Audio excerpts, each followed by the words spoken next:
Hey, YouTube, Facebook, and whatnot. This is Blade Junkie. So I got something new. I guess if any of you recall, I once made a four-wheel drive vehicle, and if you don't recall, then check out the video. You'll probably see it in your options tab or whatever. I guess I'll start with the remote before I even show you the vehicle. So this is the remote that I've made for it, or been working on, if you'd like to say that. Turn my music down a little bit. Let's see, I guess. Well, I used to do those little things where it's pretty much like that. Just this and this were on opposite sides, and you drive it by pushing this one forward and turning this one. But, I got my dad's old Kyosho Cosmo out, and it has this kind of controller, and, I became very comfortable with that controller, so I decided to make a Lego version of it, and that's what I've done here. So, as I'm sure many of you have seen, this kind of controller, you've got your trigger, and you'd hold it like a gun, if you'd like to describe it that way. Pull the trigger for forward, and you push the trigger for backward, and then this is your turning. So, simple, easy to use design. Move that aside so I can show you the vehicle.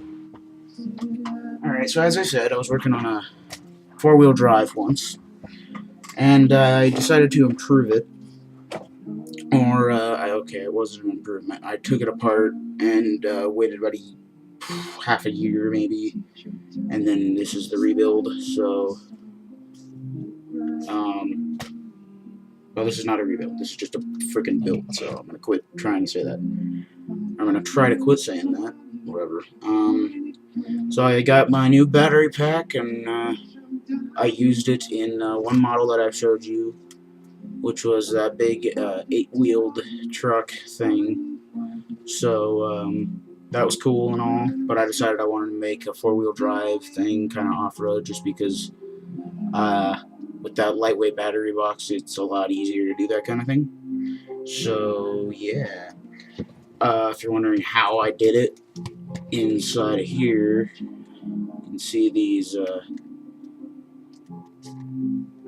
Okay, I guess you can't see them, but anyway, the little parts that go at the back of the actuator are inside of here, and there are 4 of them, just because it was easier to do it by putting the same thing in the back, just without a steering apparatus.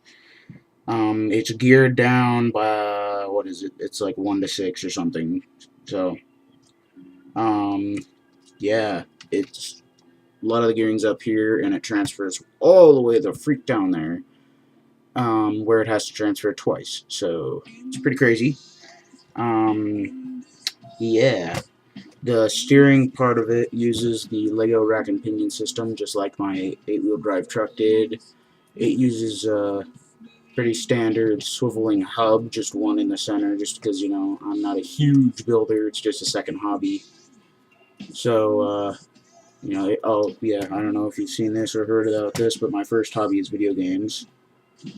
And next to Legos, my third hobby is radio-controlled vehicles of all sorts. Anyway, moving back to this, it uses 3 medium motors, 2 for drive, 1 for steer, and a single receiver right over there, as you can see. So, 4 of the tires from the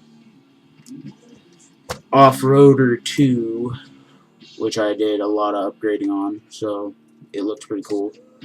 No limiter on how much this thing could spin, which kind of sucks because the receiver ends up flipping over and hitting the ground a lot.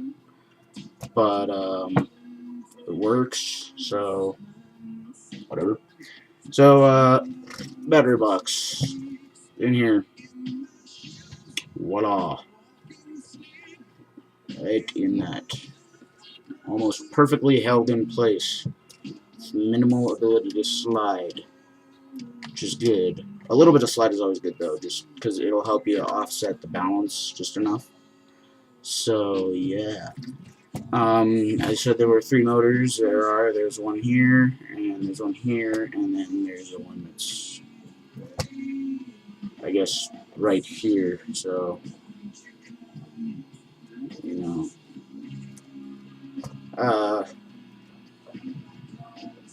yeah, I guess that's the vehicle. But anyway, just push the little button, turn it on.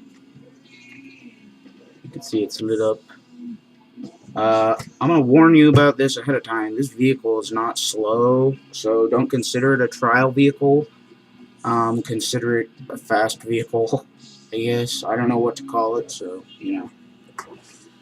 See if I can show you just how fast it is, because it's pretty fast for 4-wheel drive. And the 1 to 6, you know, it's not much gearing, so it's not a very huge difference in the speed. So, yeah. Not slow at all. And still quite terrain capable, as you can see. And I am not a brilliant driver with this, but that's because I'm used to speed vehicles. Like, I don't know if you have heard of it, but you've probably seen videos about it, and if you haven't, then you might be excited to hear this, but HPI's Sprint to Drift Sport, pretty good vehicle. So that's, you know, drift vehicle, obviously, what I'm used to. It's got more speed, and, you know, it's got a completely different handling setting than this, so, you know, different, but, still, you know, as I said, not quite terrain incapable for its speed. It's got a pretty decent ability to crawl, considering it's a, you know, it's a little fast thing, you know, it's not bad. But, I guess that's really all there is to show of it right now. I haven't really added anything else, so, yeah, it's not bad. No headlights, no body or anything, just kind of a 2-hour build, you know, quick thing, just threw it together just to see what I could do, and, yeah, I guess that's pretty much how it ends. So, sorry I have nothing more to tell you, but, if something more comes along, then I'll be sure to, let you know of it. So, yeah, and, I don't know if you wanted to see it, but here's the control in action, I guess, if you want to say that. But the backup works great, and the forward works great, and the steering works great, and everything. And I might be able to post a link for Lego Digital Designer. What generation is it? Like 4 now? Anyway, I might be able to make a model of that.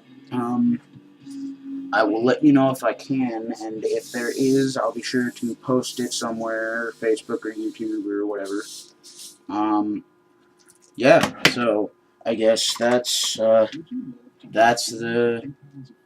new 4-wheel drive that I've been working on, or I guess I worked on, like, one day after school. So, you know, not too bad, not too shabby or anything for its basic nature, but regardless, it's not brilliant.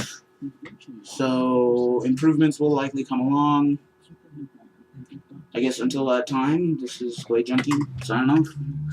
Thanks for watching.